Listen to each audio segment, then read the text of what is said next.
Hi, I'm Jenny. Welcome to the Unconventional Homestead. Tonight, we're using our homemade corn stock. Make sure you look at that video, I'll link it below, to make corn chowder. It's one of the favorites of the people that I cook for. And I used to only do it once a year because you need to use the corn cobs to make the stock. But watching some YouTube videos, figured out I could freeze some of the corn cobs from when our sweet corn comes in, and I could make stock another time. So I used to make it and just freeze it because it has cream in it, so you cannot can it. But this is way better because I'm not gonna have to use my freezer space, and I actually got 2-gallon bags of corn cobs out of my freezer. So this recipe is super easy. The only difficult thing is cutting some stuff up, but I already had carrots, cut up some that were going to get a little iffy, and so I diced them and put them in the freezer, and now we have them, so we're gonna use those. I have canned celery, dehydrated onion, which I use quite a bit, and then the other secret, I use bacon bits and not bacon. So one of the first steps is fry up the bacon. I don't have to, but then it says leave the grease in there for the onion, celery, and carrots. So one of the things that is a staple in my refrigerator is bacon grease. In fact, tonight I've got a few things going, and I have bacon in my air fryer out in the garage, and I already have a jar out there to start because I'm gonna save that bacon grease. So it saves you some money. This is a second product off of a useful item, and I use it a lot to add flavor. It just adds another layer of flavor. So in this pan, my big stock pot, we are going to put the carrots, the celery, and the onions and get them cooking. I will link the recipe. I am making it 5 times. You can certainly make this for your family, and it would be a really easy go-to meal for a night after work even. Because it comes together pretty quickly.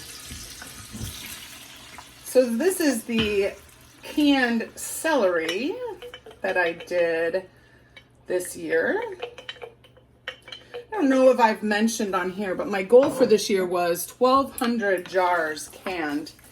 I came up with that because it averages out 100 a month, which is pretty doable.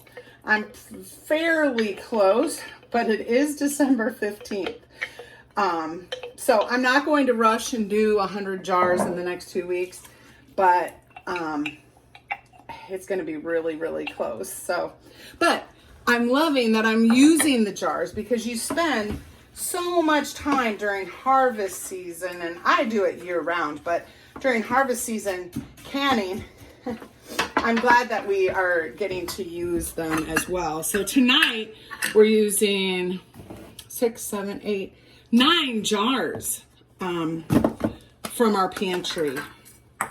So we do, because I am 5 timesing this recipe, it's 5 onions, which is 1.25 cups of dehydrated.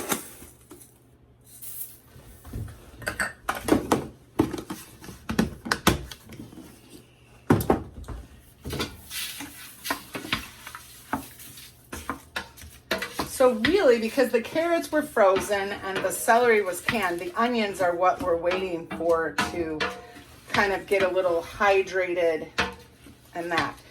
Then the next step I'll bring you back for is adding the potatoes. I'm just gonna dice them. I'm still trying to decide if I'm gonna peel them or not. The recipe says peel them, but I'm gonna look at them and see if I need to. And so I'll bring you back for that process. Then we add the corn in, and we just start pulling it all together. So it's really easy. Stay tuned. We're back. Change of plans with the potatoes. I had gotten some potatoes from somebody and they were not good. So we're going to use freeze-dried diced hash browns, which is what I normally use. Well, I normally use frozen, but we're gonna use our freeze-dried. So it'll work out. So basically everything else goes into the pot and you bring it up to a boil reduce it, simmer it until the potatoes are done. So the first thing I'm going to get in are the potatoes because they need to rehydrate. I have a little extra corn stock, which is wonderful. Okay. So they look like potatoes. They're crunchy still. Awesome. You know, sometimes you do have to change plans, and I've learned I just don't get real excited anymore. Okay, I'm gonna get some of this corn stock in to start hydrating those potatoes. Look at the color of this stock. It smells amazing. Okay, then I already put in 1 quart of corn, but I'm going to put the rest of the corn in.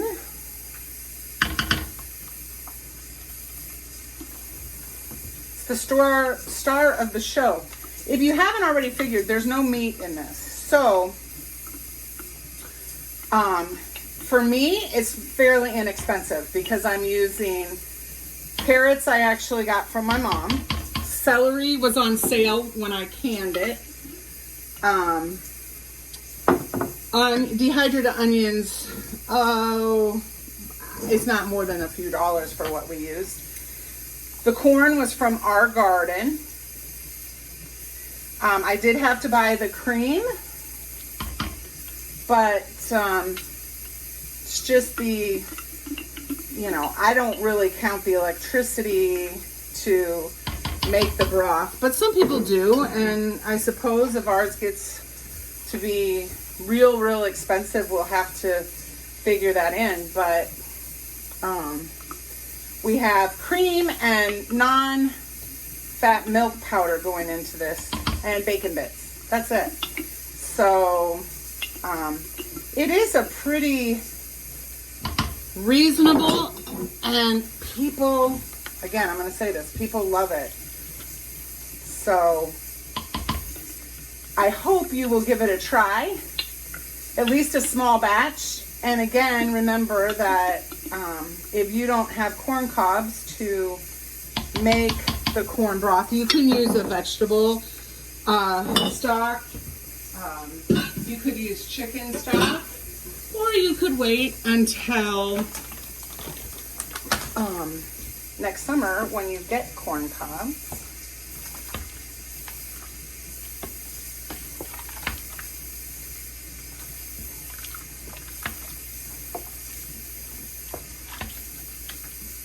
This, I think 5 times is going to be perfect. So I'm going to put a whole bag, and just so you know, there's always like a oxygen absorber, desiccant pack. I took it out before I poured in. So just when you're buying stuff like that, just be aware. So I'm putting in extra broth, but I'm adding milk powder, and I need a cup and a fourth to equal what we need.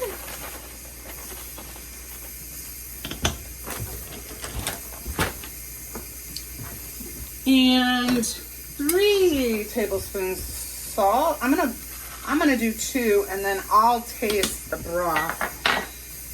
And some pepper. And the reason I'm not putting all the salt in, the bacon is salty. If you hear a hissing, that is my electric pressure canner. We're pressure canning for another video, the broth. So, and then heavy cream.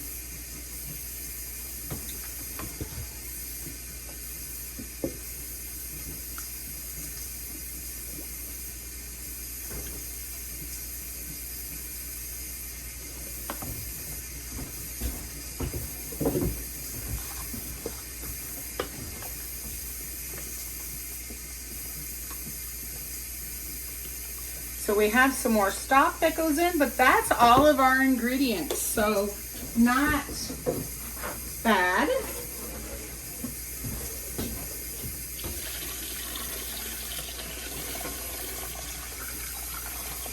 And when I said perfect, it is exactly fitting this pot. When you start making soup, soup's pretty economical. It's a great for a party, get together, family, dinner night, whatever. You'll start knowing how much will fill your soup pot.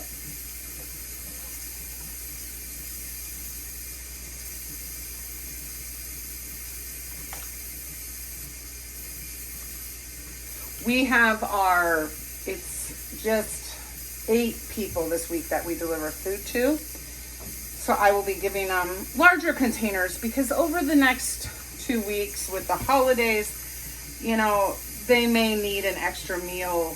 They may not feel like it. People have different levels of enjoyment for the holidays.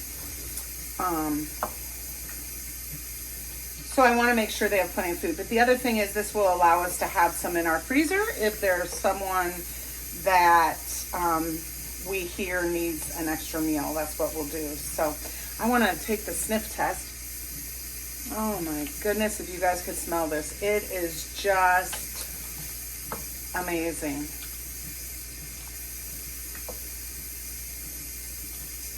I think I am going to go get one more pouch of potatoes, and I think then it'll be perfect. I wasn't sure how many of those potatoes were in one pack. I think I need to add another pack just to make sure that. Then they obviously have to rehydrate some more, and this needs to come up to a boil. But in looking, we need a few because of how I made it. We need to make a little bit more, just a little bit. So I will bring you back when it comes to a boil. The soup is boiled. It's ready to package. I always have some wet paper towels to wipe them off with. I reuse containers, so I have labeled the lids, corn chowder, reheat, so that they know that it's fully cooked. When you serve up soup, you want to make sure you get from the bottom, and you're going to do a few ladles of the ingredients, making sure that you can see, you know, the carrots and the celery and the corn and the potatoes. And then just the broth. This broth is amazing. I tasted it. I did add a little more salt. So I did, for my batch, it should have been like 3 tablespoons, and that's what I did. Because these were being delivered, I can fill them a little bit fuller than if they were going in the freezer. You would probably want to give them an inch headspace for expansion.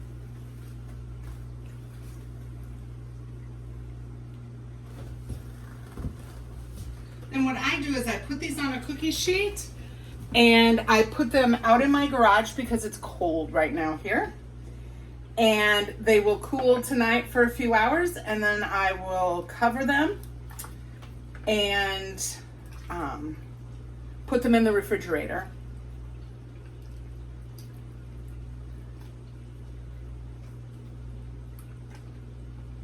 Remember to dig deep from the bottom, making sure you're getting a little bit of everything. And now the broth.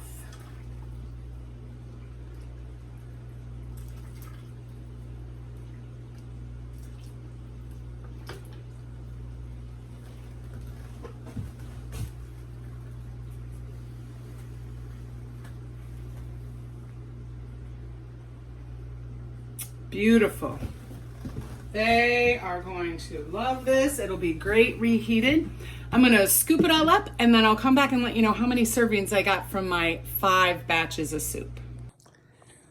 We got enough soup to deliver to 20 people. I counted Anthony as one. These are his that he will probably eat over the next week. I might freeze one, but I kind of got them a little full because I had just a tiny bit left extra. So we'll see.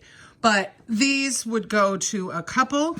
This 24 ounces would go to a single. These two larger ones are 48 ounces. I counted those as a single, but I bet they'd be able to get 3 servings out of that. So there's a lot more servings, but we'll be taking these to 19 people, and Anthony just has home delivery this week. The corn chowder is done. There are just a few dishes left to do. Not that many, but we'll get those taken care of. But the house smells amazing. I certainly hope you'll try this recipe. If not for, 5 times, but at least make the single recipe. It's amazing. People love it. And it's quick, easy, throw together meal. You can use the hash browns, frozen hash browns, just like I used the freeze dried. They were frozen hash browns. So it's really easy. Make life easier for you. So I hope you'll comment below on if you've ever eaten corn chowder, if you'll make it. But we certainly hope you'll stop back again to the Unconventional Homestead. Until next time, make sure you're preserving your food.